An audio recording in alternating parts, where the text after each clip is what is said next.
Le damos la palabra ahora al presidente de Colombia, Gustavo Petro. Bienvenido, presidente Petro. Gracias a todos los jefes de Estado aquí presentes, señoras pocas, señores muchos. Creo que eso debe cambiar también en nuestro continente. El espacio geográfico que convoca por definición esta conferencia, Iberoamérica, en mi opinión es un asunto de forma, debería complementarse a nivel de países observadores, invitados, por las otras comunidades, naciones que hablan estos idiomas en África. Como observadores, las naciones de habla portuguesa en África, las naciones de habla árabe en África, una de las cuales padece uno de los grandes conflictos e injusticias, la nación saharaui, que deberían ser invitados también, porque es importante tender puentes hacia el continente africano. Este es un asunto de forma, pero obviamente también político. Indudablemente, el tema de la reunión, transición energética y soberanía alimentaria, arroja como problemas a resolver unas causas, la crisis climática, de la que se habla mucho, pero en mi opinión, la crisis climática también tiene una causa que hay que develar en cierta forma si se quiere solucionar, siendo este el principal problema de la humanidad: la acumulación de capital. Es un tema que se oculta, que no aparece en el discurso oficial, poco debatido en la cada vez más limitada reunión COP de las Naciones Unidas para resolver el problema, limitación que nace de este tema, y es que el cambio químico de la atmósfera que puede acabar la vida se debe a la acumulación de capital basada en la energía fósil. ¿Cómo resolver eso? Yo dudo, lo pongo en puntos suspensivos, no podría dar una afirmación, creo que sería prepotente, si el capital mismo puede solucionar el problema. Creo que está demostrando que no. Y el tiempo, como un cronómetro, corre a favor de la muerte, del homicidio, la muerte de todo lo viviente. Por tanto, un mecanismo planificador a escala global entre las naciones, multilateral, democrático, cada vez es más imprescindible si queremos dar los saltos que no son solamente tecnológicos. He aquí un fetichismo, como llamaban antes. La técnica siempre tiene detrás la política. La política son las relaciones humanas, las relaciones sociales, en la producción, en el poder, en el mundo. Sin esas transformaciones no es posible que el salto tecnológico permita reequilibrar la vida humana con la naturaleza, y por tanto perecemos. Esta gravedad del tema nos coloca en una situación difícil. Esas proyecciones que hacen los científicos, si no se hace nada, hace de buena parte de este espacio geográfico que aquí se reúne un lugar inhabilitado en la Tierra para el año 2070. Nuestros nietos en el año 2070 no podrían vivir en nuestros países. Ese es el efecto de la crisis climática si las cosas continúan como van, si no se hace nada. Pero hacerlo implica grandes transformaciones en el mundo. Un mundo nuevo, en cierta forma, tiene que aparecer. Un mundo inhabitado como el que se nos propone, si no hacemos nada, es un alto fluir como nunca se había visto de un éxodo de la humanidad. Ahora estamos viendo los primeros escenarios de ese éxodo, de las zonas tórridas, subsaharianas, saharianas, latinoamericanas, asiáticas, hacia el norte. Y el enfrentamiento de esa migración no es para nada democrática. Son muros, son ametralladoras, son muertos, son ahogados por miles, son cárceles. Es la destrucción del proyecto democrático. Luego, este es un tema a analizar. Claro que su causa lo tiene la crisis climática, pero es un tema que tenemos que analizar. Le propuse al presidente de México, Andrés López Obrador, una reunión cumbre de países americanos alrededor del tema de la migración allá en Ciudad de México. Creo que tenemos que abordarlo de manera conjunta, sin exclusiones de tipo político. Este tema de la crisis climática se está colocando en la mesa de las discusiones y el debate mundial una serie de temas que son sus efectos. No solo la migración, un tema como la guerra o la paz, un tema como la democracia. Yo sí creo que la guerra que estamos presenciando hoy, que tiene sus razones allí, que es una invasión de un país sobre otro, que no se puede criticar si aplaudimos otras invasiones. Lo que hay que generar es un rechazo de la humanidad contra la invasión de cualquier país sobre otro. ¿O qué han sido las invasiones en este siglo XXI? Todos hechos por petróleo. Yo creo que nosotros debemos ser un espacio de paz y por tanto alguna autoridad moral tendríamos para proponerle al mundo la paz. No podemos perder los tiempos en una guerra cuando los tiempos de la humanidad se están acortando por la crisis climática. El tema de la paz mundial se vuelve, por tanto, prioritario para concentrarnos en lo que toca, que es una transformación del mundo a una escala nunca antes vista, que hay que planificar, que hay que discutir, cuya base tiene que ser esencialmente democrática.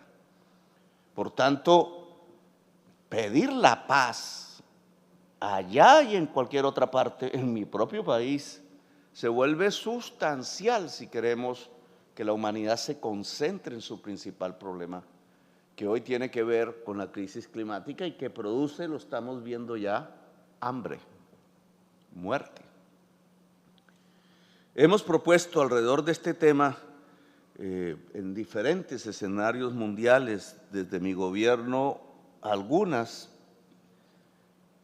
encuentros que me parecen que son fundamentales. Hemos propuesto un acuerdo amazónico para salvar la selva. No solo la selva Amazonas, pero es la más grande, que está en nuestros territorios. Si ese pulmón desaparece, no hay absorción fundamental de CO2. Brasil tiene el 60%, nosotros todos los países amazónicos otro 40%. Hay otro esfuerzo en el Congo belga y hay otro en Indonesia. Desde el lado de la zona tórrida, si estas selvas desaparecen, el equilibrio climático se rompe completamente y de manera irreversible. Hemos propuesto, dado que América Latina en general es potencialmente rica en generación de energías limpias, por su sol, por sus vientos, por su agua enorme, le hemos propuesto a los que emiten CO2 en el norte, porque la emisión de CO2 causa de la crisis climática es desigual, pues si es del capital, ¿cómo no va a ser desigual? Es un reflejo de la desigualdad social y económica del mundo. Entonces, quienes más emiten, en el caso americano, Estados Unidos y Canadá, pues demandan hoy más, si se quiere salvar la humanidad, de energía limpia. Hay un proceso en sus países que es el subsidio, como hacen con los alimentos, que podría volver a destruir una inmensa posibilidad latinoamericana. El subsidio allá equivale a que no podemos exportar esa energía cuando podríamos.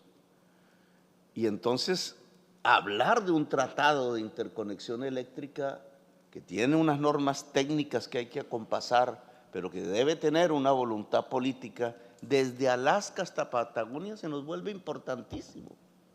Porque es a través de esos cables hoy, de acuerdo a la tecnología actual, esos cables eléctricos donde se puede llevar energía limpia, en donde hay gran poder para construirla en nuestros países, incluso lo tiene España y lo tiene Portugal también, comparativamente con Europa, hacia donde más absorben CO2, hacia donde más emiten CO2. Estados Unidos y Canadá, ese tratado está por construirse, la red casi está construida, pero no nos hemos dado cuenta de la potencialidad que eso puede significar desde el punto de vista económico y geopolítico para América Latina. Hemos propuesto, pues, colateralmente, que entonces se necesitan fuertes inversiones nacionales, extranjeras, públicas, privadas, alrededor de las energías limpias en América del Sur y América Latina en general. La solar, la eólica, que solo se pueden transportar por cable eléctrico, pero que a través del hidrógeno verde se pueden meter en un barco. Nuestra idea en términos concretos, que intentamos avanzar en estos frentes en Colombia, porque el discurso, y comparto con algunos colegas aquí la visión de que la integración es más retórica que otra cosa. La integración europea es concreta, la integración de América del Norte es concreta, concretísima. La integración latinoamericana es discursiva. Entonces nosotros hablamos mucho, eso viene de nuestra raíz común latina, pero en la práctica, pues poco hacemos por la integración verdadera.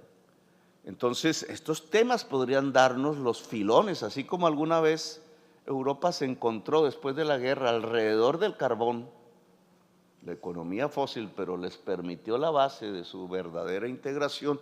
Nosotros tenemos que integrarnos alrededor de las energías limpias, es lo que yo propongo, que es nuestro aporte a la vida de la humanidad. Hay una serie de temas que me parece que debemos concretar, digamos, como naciones, saliendo de la retórica. El pacto democrático en este continente.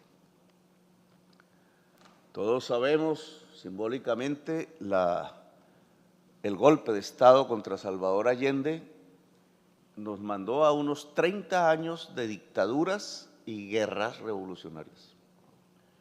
Yo cogí las armas en ese periodo, aquí varios, supongo. 30 años después de ese hecho, renació una especie de democracia latinoamericana, le llaman algunos primavera, imitando sucesos en otros lugares del mundo. Esa primavera democrática tiene una base institucional fuera de las naciones que, en mi opinión, deberíamos fortalecer y modificar. Es el esfuerzo del liberalismo latinoamericano en los años 60 por concretar un pacto democrático en todo el continente. Se llama la Convención Americana.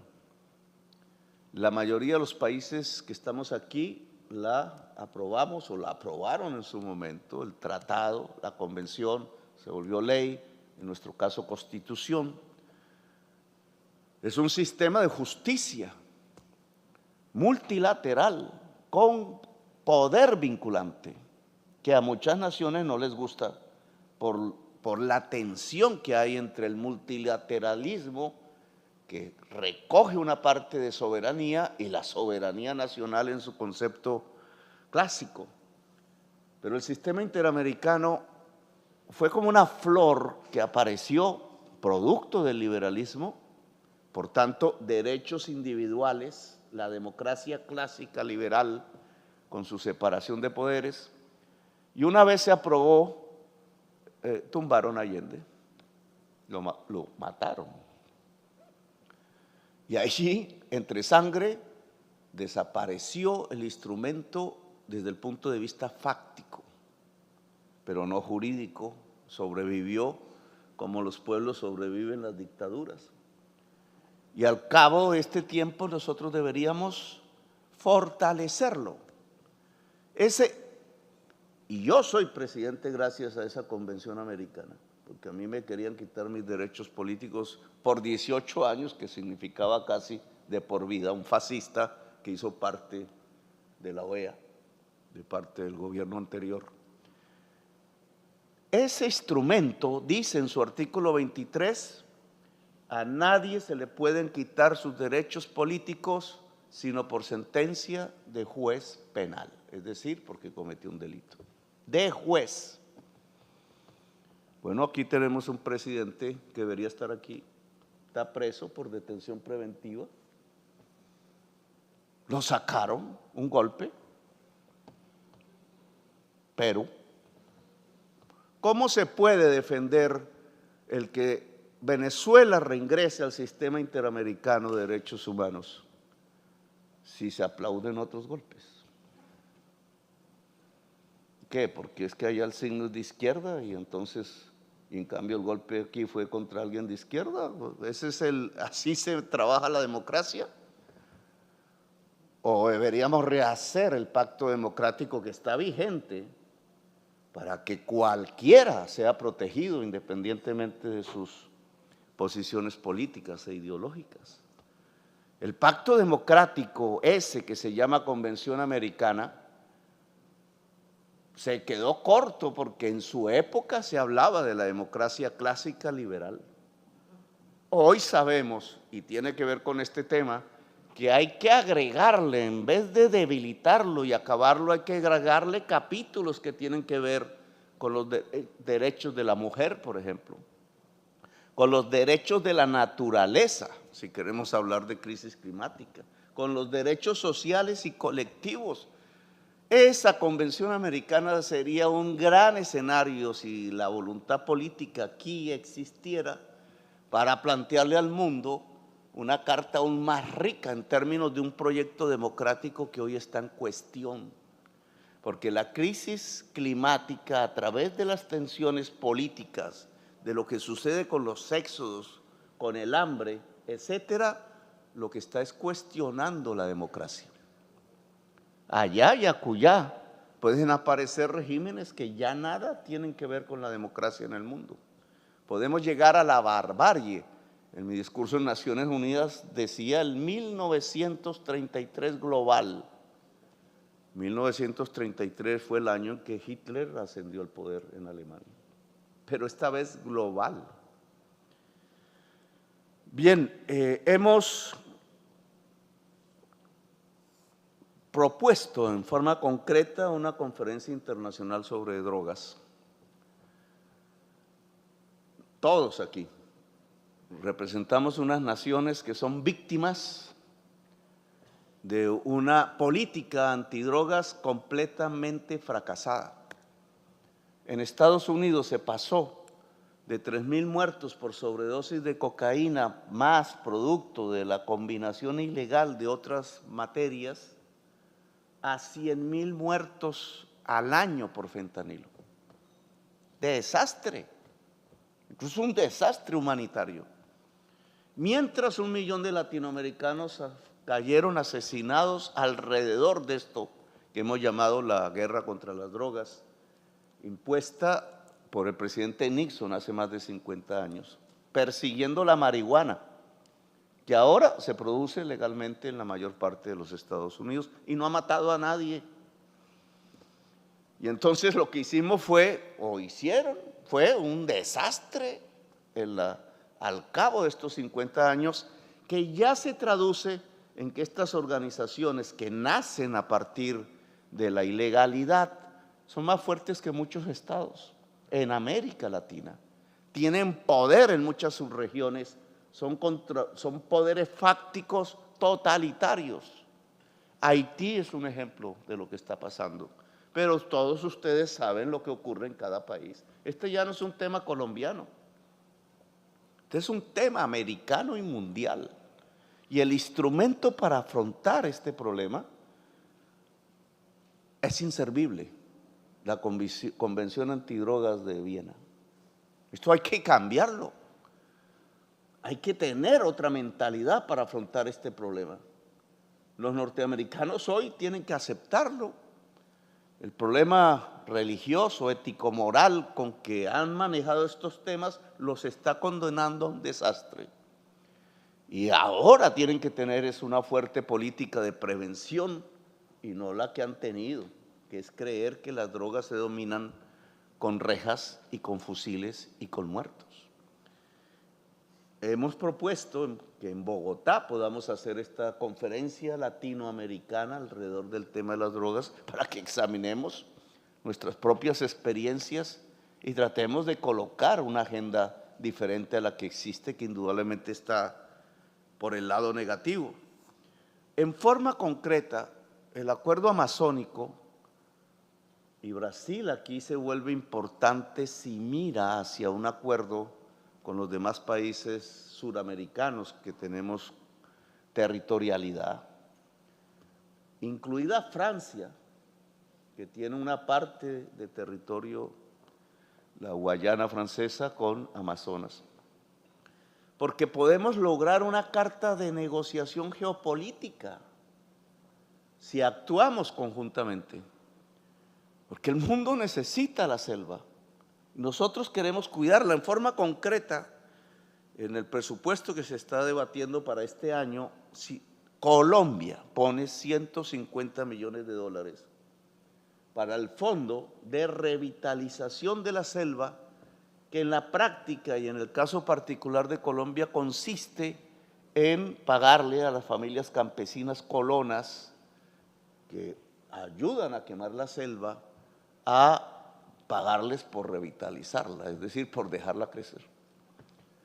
Creemos que es un mecanismo eficaz, vamos a ensayarlo ya en este año, hemos puesto nuestros propios recursos en ese empeño, pero este esfuerzo debería ser obviamente más global para el 100% de la selva, con otras especificidades. En Brasil es más complejo, pero volver a la frontera natural, la selva amazónica, es fundamental para la humanidad. Hemos propuesto en el caso de la interconexión eléctrica americana, un proyecto que es estratégico para el conjunto del proyecto, que es la interconexión con Panamá.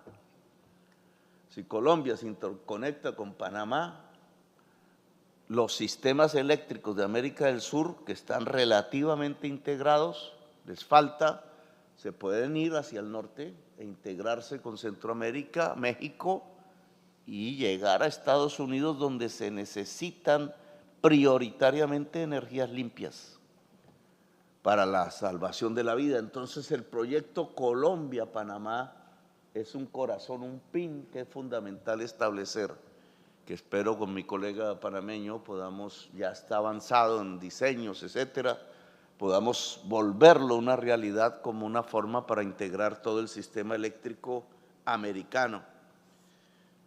Si vamos hacia el tema soberanía alimentaria, y con esto termino, espero. Soberanía alimentaria significa que cada país intente, a través de sus propios recursos, alimentar con los nutrientes requeridos su propia población. Era una tesis hace unas décadas. Ahora se cambió eso con la seguridad alimentaria, un concepto más neoliberal, que consistía en que el mercado mundial podía asumir libremente, a través del libre transcurrir de las mercancías alimenticias, la alimentación del mundo. Ha fracasado. Lo que hoy vivimos como inflación es el reflejo en una etapa inicial de que el sistema de mercado alimentario mundial no pudo con la demanda por problemas de abastecimiento y se derrumbó, produciendo un alza del precio de los alimentos que hacía mucho no habíamos visto. El simple cierre del puerto de Odesa en la guerra está ocasionando el hambre en el mundo. Hoy afrontamos nosotros ese problema. Y hoy es necesario, hasta Blinken lo dijo en alguna reunión de las que he participado, que es necesario retornar al concepto de soberanía alimentaria, es decir, de intentar, si los países tienen esa capacidad, usar sus tierras, empoderar sus campesinos y campesinas, producir la alimentación de los seres humanos como una prioridad nacional. Colombia tiene la mayor parte de sus tierras fértiles improductivas, porque están en manos de una pequeña minoría de personas, muchas, algunas untadas de narcotráfico, etcétera. El proceso político colombiano concentró la propiedad de la tierra de una manera pavorosamente desigual, quizás la peor del mundo, y no produce ahí. Entonces eso no puede ser hoy en el mundo. El tema de la reforma agraria, desde la perspectiva de la tenencia de la tierra, como en el caso colombiano, o desde la perspectiva del crecimiento de la producción de alimentos, creo que es un tema central dentro del tema de la soberanía alimentaria. Nosotros aquí deberíamos estudiar ciertos temas. Por ejemplo, la altillanura, que es colombiana, pero también venezolana, al norte de la selva amazónica, es un espacio tan grande como Ucrania. Millones, decenas de millones de hectáreas. Con una inversión que no es muy alta, esas 40 millones de hectáreas colombo-venezolanas podrían ser tierra fértil. Y quitándole la presión a la selva amazónica precisamente, podrían ser uno de los graneros del mundo, situada en el centro entre el Océano Atlántico y el Océano Pacífico. Si queremos hablar de alimentos en un mundo que se va quedando sin alimentos y sin desconocer que esa altillanura terminaría siendo un desierto sin agua, si las condiciones de la crisis climática arrecian, ahí tenemos del lado positivo una posibilidad. Unas inversiones que mi país no tiene, y yo creo que Venezuela menos, y menos cuando bloquean a Venezuela, pues no tenemos las condiciones para que esa tierra pudiera darle alimentación al mundo. Le proponía al presidente de Argentina que creáramos un sistema de banco de alimentos latinoamericano, porque aquí hay capacidad de producción indudable, hay graneros mundiales en nuestro espacio geográfico. Podríamos habilitar más sin dañar las selvas, pero hay hambre al mismo tiempo. Una paradoja que podríamos solucionar si hubiera un sistema paralelo de abastecimientos, un banco para llevar a las zonas del hambre alimentación barata, que lo dejo como una propuesta concreta. Y finalmente, el hidrógeno verde. Las estadísticas hoy, dada la tecnología actual, dicen que los países más baratos para producir hidrógeno verde están aquí en este espacio. Nosotros somos el cuarto en el mundo. Argentina creo que es uno, Chile creo que es el otro.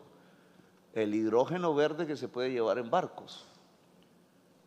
Bueno, aquí tenemos que hacer un acuerdo alrededor del hidrógeno verde, ver dónde encontramos las fuentes de capital que nos permitiesen aprovechar una ventaja enorme del territorio para entregarle energía limpia al mundo. En hidrógeno verde, ustedes hacen cuenta sobre el litio, que también, pero el hidrógeno verde, que es el agua, ¿cierto?, con energía limpia, la electrólisis del agua produce el hidrógeno verde. Nosotros somos quizás hoy el mayor potencial mundial, solo potencial de hidrógeno verde. Me parece que debemos hacer un gran acuerdo de inversiones técnicas, etcétera, para explotar esa potencia y volverla realidad. Al final, América del Sur, América Latina, el espacio iberoamericano, porque aquí España y Portugal tienen grandes ventajas también, Somos quizás hoy la potencia mundial de la vida, como reza el eslogan de mi campaña electoral y de mi gobierno. Gracias, muy amables.